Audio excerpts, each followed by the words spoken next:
প্রিয় ভালোবাসার দেশ এবং প্রবাসের দর্শক শ্রোতা, আল্লাহর মেহরবানিতে আশা করছি আপনারা অনেক ভালো আছেন। প্রিয় দর্শক, আমিও আলহামদুলিল্লাহ অনেক ভালো আছি। আজকে আমরা যে ভিডিওটি আপনাদের সামনে উপস্থাপন করতে চলেছি, ভিডিওর মাধ্যমে সমসাময়িক সময়ের ঘটনাপঞ্জি আপনারা অবলোকন করবেন, জানতে পারবেন। প্রিয় দর্শক, সম্পূর্ণ ভিডিওটি না টেনে দেখবেন। আশা করছি বর্তমান প্রেক্ষাপটে অনেক কিছু জানতে পারবেন। চলুন ভিডিওটি দেখে আসি। আজকে কিছু লোক কি কমে গেল আপনাদের? আমরা শুরু করে দেই। জি, বিসমিল্লাহির রহমানির রহিম, নাহমাদুহু ওয়া নুসাল্লি আলা রাসূলিল কারীম। মাননীয় সাংবাদিক বন্ধুরা, গতকাল থেকে বাংলাদেশে এক ধরনের শোকাবহ অবস্থা পরিস্থিতি বিরাজমান, এবং এটার সুযোগ নিয়ে কিছু দুষ্ট চক্রও এখানে সুবিধা নেওয়ার জন্য চেষ্টা করছে। তো প্রথমে আমি গতকাল যারা শহীদ হয়েছেন তাদের আত্মার মাগফিরাত কামনা করি, তাদের পরিবারের প্রতি সমবেদনা জ্ঞাপন করছি। যারা আহত হয়েছেন তাদের জন্য আমরা সমবেদনা জ্ঞাপন করি এবং তাদের যাতে সুচিকিৎসা হয় সে দাবি করি গভর্নমেন্টের কাছে। ইতিমধ্যেই বাংলাদেশ জামাত ইসলামীর আমির সহ নেতৃবৃন্দ গিয়েছেন এবং তাদের চিকিৎসার জন্যে প্রয়োজনীয় সহযোগিতার আশ্বাস দিয়েছেন। আর যারা মারা গিয়েছে তাদের ব্যাপারে আমরা তাদের পাশে ইনশাল্লাহ দাঁড়াবো। আমরা সুচিন্তিতভাবেই আগাচ্ছি, সেই জন্যই তাৎক্ষণিকভাবে আমরা খুব বড় ধরনের কোনো ঘোষণা দেইনি। তবে আমি জামাত একটা অ্যামাউন্ট সেখানে বলেছেন যে এটা এখানে থাকবে। আর দুই নম্বর একটা স্পষ্ট কথা বলতে চাই, সেটা হচ্ছে এই শোকাতর ভয়াবহ শোকাবহ পরিস্থিতিকে পুঁজি করে আমরা দেখলাম যে আজকে সকালে মাইলস্টোনের এখানে একটু বিশৃঙ্খলা তৈরি করেছে, আবার সচিবালয়ের এখানেও বিশৃঙ্খলা তৈরি করছে। যারা আহত হয়েছেন, নিহত হয়েছেন, তাদের পরিবারের দাবি থাকবে, এটা খুবই স্বাভাবিক। পুরা নেশন এখন তাদের প্রতি আছে। আজকে সরকারও শোক দিবস পালন করেছে, কিন্তু এর পিছনে শোনা যায়, আমরা কনফার্ম না, যে আওয়ামী লীগেরও কিছু কিছু দুষ্ট চক্র এই পরিস্থিতিটাকে ঘোলাটে করার জন্যে চেষ্টা চালাচ্ছে। আমরা স্পষ্টত বলতে চাই যে 15 বছরে আওয়ামী লীগ যে কাজ করেছে, এটা আমি বর্ণনা না করে বলতে চাই, সেই বিতাড়িত, পরাজিত এবং দেশ ত্যাগে বাধ্য সেই অপশক্তি বাংলাদেশে পুনরায় রাজনীতিতে পুনর্ভাব হওয়ার কোনো সুযোগ নেই, কোনো অধিকার নেই। এ ধরনের বিশৃঙ্খলা যদি শুরু করতে থাকে তাহলে আমরা সকলে মিলে ঐক্যবদ্ধভাবে সেই জুলাই আগস্টের চেতনা নিয়ে আবারও তাদেরকে প্রতিহত করার জন্য আমরা ব্যবস্থা গ্রহণ করব ইনশাআল্লাহ। তো আর আজকের যে ব্রিফিংটা সেটা তো খুব শর্টলি আমরা বলবো। প্রথমে ছিল আমাদের কেয়ারটেকার সরকারের ফরমেশন নিয়ে। তো এই ফরমেশনের বর্ণনা আপনারা বোধহয় পেয়ে গেছেন অনেকটাই, যে সেখানে একটা সার্চ কমিটি হবে, সেটার ফরমেশন হবে 5 জনকে নিয়ে। আমাদের প্রস্তাব ছিল, বিএনপির প্রথমে 4 জনের কথা বলেছিলেন, আমরা বলেছি না, এটা 5 জন হবে। পরে বিএনপি সহ অধিকাংশ দলেই 5 জনের ব্যাপারে একমত হয়েছে অনেকটা। যেহেতু এটা এখনও ফাইনালি ডিসিশন ডিক্লার্ড হয়নি, তো আমরা এটা কালকে আরও রিফাইন্ড হয়েছে আপনারা জানাতে পারবো। তবে বেসিক কতগুলো জায়গায় একমত হয়েছে, সেটা হচ্ছে 5 জন হবে। এর মাঝে 2 জন সরকারি দলের, 2 জন বিরোধী দলের, আর 1 জন পার্লামেন্টের তৃতীয় দল যাতে থাকবে তাদের একটা প্রতিনিধি নিয়ে। এটাই আমাদের অরিজিনাল প্রস্তাব ছিল, and that has been accepted by all the political parties. Number 2, তারা প্রধান উপদেষ্টা যিনি হবেন, কেয়ারটেকারের প্রধান যিনি হবেন, তার জন্য নাম আহ্বান করবেন একটা ক্যাটাগরিতে। সেই ক্যাটাগরিটা হচ্ছে সরকারি দল 3 জন, আমরা বলেছি,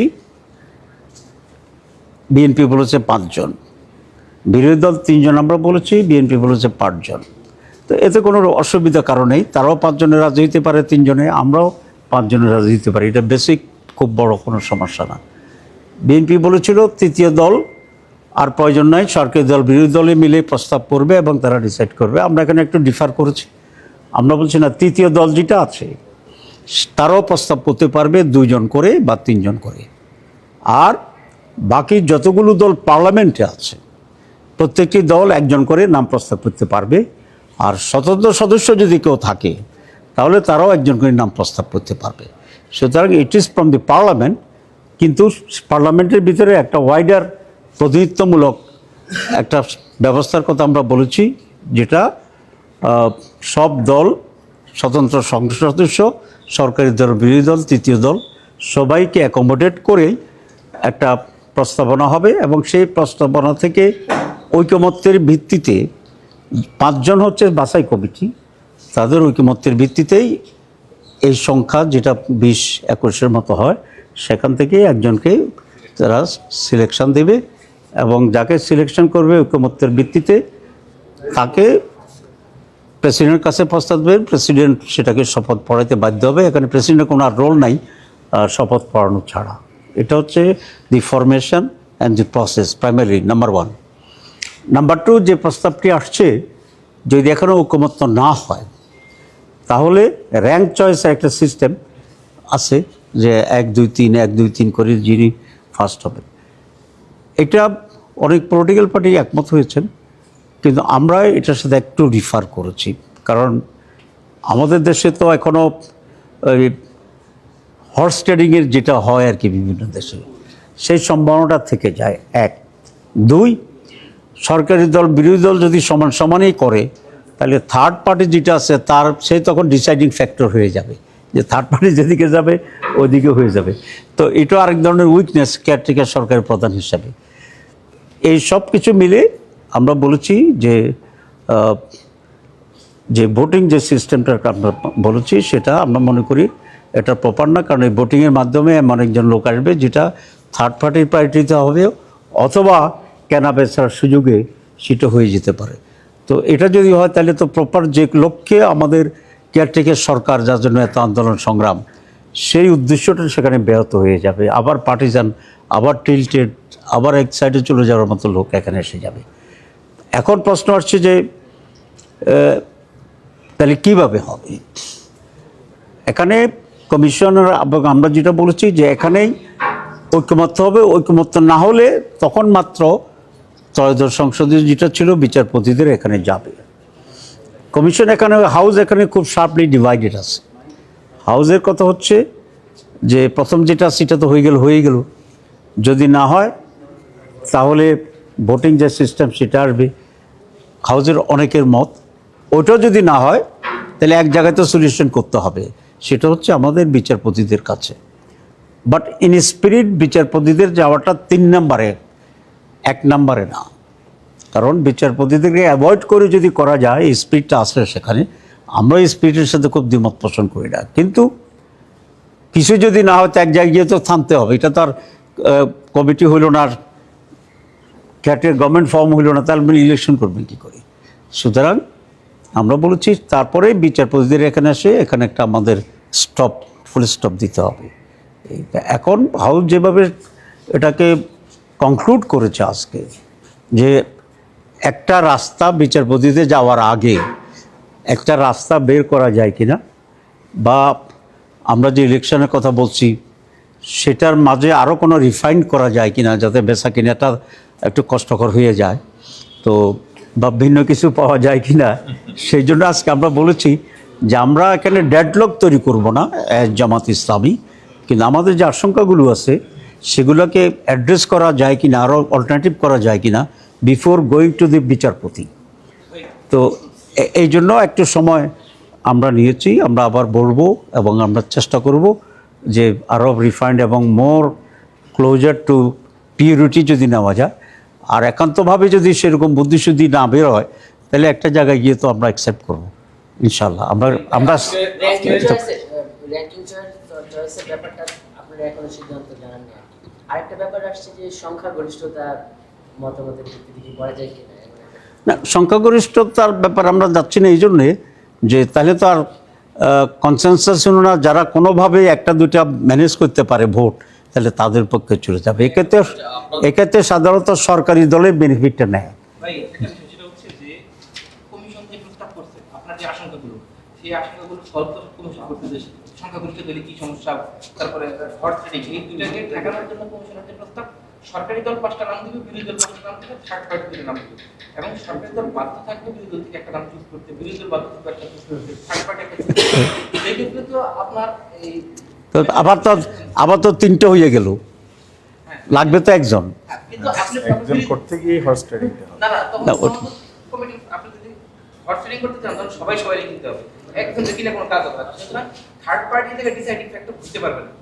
প্রতিটা অ্যানালাইসিস করে এরকম করে বানানো হয়েছে থার্ড পার্টি এই জায়গায় ডিসাইডিং ফ্যাক্টর হবে না। আর বিরোধী সরকারি দল যখন আপনার তালিকা থেকে কাউরে নিচ্ছে, তাহলে তো আপনার বিরোধী দল নিতে হবে। বিরোধী দল থেকে নাকি সম্ভব না বিরোধী দলের পক্ষে? আসলে আমি তো ডেফিনেটলি এটা বোঝাচ্ছি না যে কিনবে বা বিক্রি হবে, না হওয়াটাই তো বাঞ্ছনীয়, কিন্তু still there is a small ছিদ্র। আমরা এটাকে আরও কত মিনিমাইজ করতে পারি যাতে ছিদ্র থাকলেও বাতাস ঢুকতে না পারে, ঠিক আছে? এত মিনিমাইজ করার জন্য উই হ্যাভ বিন ট্রাইং। আমাদেরকে একটু সময় দিয়ে আমরা ট্রাই করি না, ভালোটাই তো চাচ্ছি আমরা, কিন্তু যদি একেবারে আর অল্টারনেটিভ বেটার কিছু পাওয়া না যায় তাহলে এক জায়গায় গিয়ে তো আমরা এগ্রি করতেই হবে, অ্যান্ড উইল ডু দ্যাট। আচ্ছা, 3টা থেকে বেরিয়ে আসার জন্য উপরে 2 প্রস্তাবনাগুলো, জি। সেটাই যদি আবার লাস্টে গিয়ে থাকে তাহলে আসলে বেরিয়ে আসবেন কোথায়? না, ওই জন্য বেরিয়ে চেষ্টা না বেরোতে পারলে আপনি কি করবেন? তার মানে হচ্ছে যে আপনারা পূর্ব ব্যবস্থায় ফেরত যাবেন। না, আমরা পূর্বাবস্থায় ফিরে যাচ্ছি না, সেই জন্য আমরা অনেক অল্টারনেটিভ এখানে সার্চ করতেছি। কিন্তু আপনাকে তো একটা রাস্তায় আপনাকে যে কোনোভাবে এক জায়গায় তো করে গভর্নমেন্টটা ফর্ম করতে হবে। যদি এমন হইতো যে হইলেও না হইলেও নাই, তো তাহলে আমরা এত এক্সারসাইজ করতাম না, কিন্তু এটা তো হইতেই হবে। তো হওয়ার জন্য আরও বেটার অপশান আছে কি না, সেই জন্যই আজকে আমরা ঐক্যত্ব কমিশনকে বলেছি একটা দিন সময় দেন, ঠান্ডা মাথায় আর একটু চেষ্টা করি, আল্লাহ কোনো বুদ্ধি টুদ্ধি দেয় কিনা দোয়া করতে থাকি, যেটা আরও বেশি অ্যাকসেপ্টেবল হবে। যদি না হয় আমরা বলেছি যে আমরা ডেডলক করব না। আমাদের প্রস্তাব বিএনপির প্রস্তাবের ভিতরে অনেকটা কাছাকাছি। এটা অরিজিনালি আমরা আগেই 3টে প্রস্তাব দিয়েছিলাম, এটা আমাদের 2 নম্বর প্রস্তাব। শুধু ডিফার যেটা করেছে 4 জন, বিএনপি বলছে, আমরা 5 জন বলছি। এটা মোর রিজনেবল হিসাবে হাউস অ্যাকসেপ্ট করছে, বিএনপি পরে অ্যাকসেপ্ট করছে। আর ইলেকশনের ব্যাপারে যেটা আমরা বলেছি সেটা বিএনপিও এগ্রি করেছে, আমাদের প্রস্তাব আমরা এখানে আসছি।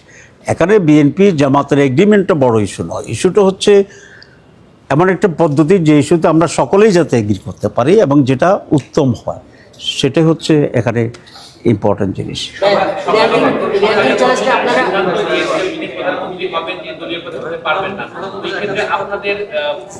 আচ্ছা, এখানে এটা খুব একটা ইম্পর্টেন্ট কোশ্চেন যে আরেকটা যে এজেন্ডা ছিল প্রধানমন্ত্রীর কোন কোন জায়গায় থাকতে পারেন। বিএনপি বলেছে প্রধানমন্ত্রী, leader of the parliament and head of the party, 3টাই একজন হইতে পারবে।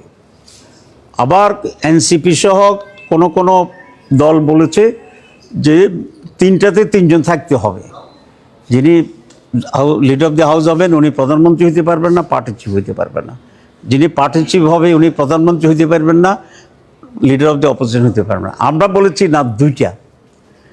আমরা 2টা বলেছি, সেটা কি প্রধানমন্ত্রী এবং লিডার অফ দি হাউস একজন হইতে পারবে এবং একজন হওয়া উচিত, কারণ লিডার অফ দি হাউস আর প্রাইম মিনিস্টার যদি এক না হয় তাই পার্লামেন্টের ভিতরেই সামঞ্জস্যহীনতা হবে, না ডিফারেন্স হবে। তবে আমরা বলছি যিনি প্রধানমন্ত্রী হবেন তিনি একই সময়ে দলীয় প্রধান হবেন না।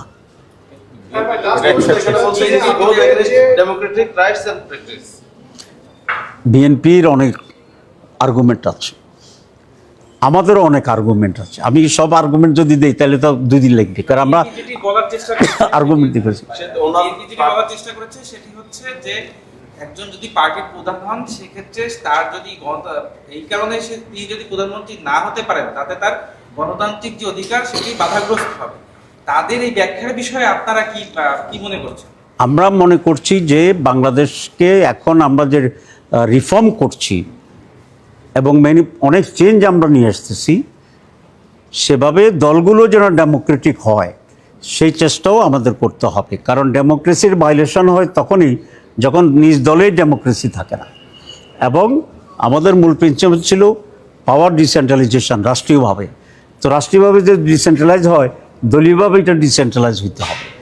এটা হচ্ছে আমাদের আর্গুমেন্ট। আর বিএনপি যেটা বলছেন রাইটসের ব্যাপারে, এটা তাদের আর্গুমেন্ট হইতে পারে, এই ব্যাপারে আমাদের বাধা নেই। হচ্ছে যে আপনারা আপনারা বলেছেন যে কমিশনের যে প্রস্তাব সংবিধানের যে বিধিবদ্ধ প্রতিষ্ঠানগুলো সেগুলোর যে নিয়ম সেগুলোতে যে কমিটির মাধ্যমে যে নিয়মের কথা বলা হচ্ছে সেগুলো আপনারা এক কথা হ্যাঁ বা না না, ওটা তো আলোচনা আসছে, আমরা তো আলোচনা আজকে করিনি, যেহেতু অল্প হয়েছে। আমরা কালকে আলোচনা করব, আমাদের যুক্তি দেব, আর এগুলো হ্যাঁ না বলার মতো কোনো ইস্যু না। এটা it means a lot of arguments. Thank you. রাখছেন নাকি বাস জি, র্যাঙ্কিং চয়েসটা? ট্র্যাকিং চয়েসের ব্যাপারে আমরা তো আপাতত এগ্রি করি নাই, কিন্তু আমরা সময় নিয়েছি বেটার কিছু অপশন পাওয়া যায় কিনা। যদি পাওয়া না যায় দেন আমরা রিকনসিডার করব। ভালোবাসার দর্শক শ্রোতা, আপনারা আমাদের ভিডিওটি দেখলেন। ভিডিওর মাধ্যমে আমরা আপনাদের মনের খোরাক দিতে চলেছি। আশা করছি কিছুটা হলেও মনকে সান্ত্বনা দিতে পারবেন। বর্তমান সময়ের আলোচিত সমালোচিত যে সংবাদ প্রবাহ, এর মাধ্যমে আমরা আপনাদের সামনে নতুন নতুন ভিডিও উপস্থাপন করে থাকি। আমাদের ভিডিওগুলো দেখবেন, লাইক করবেন, শেয়ার করবেন। আমাদের চ্যানেলটিতে যদি আপনারা নতুন হয়ে থাকেন তাহলে সাবস্ক্রাইব করবেন। ধন্যবাদ সবাইকে।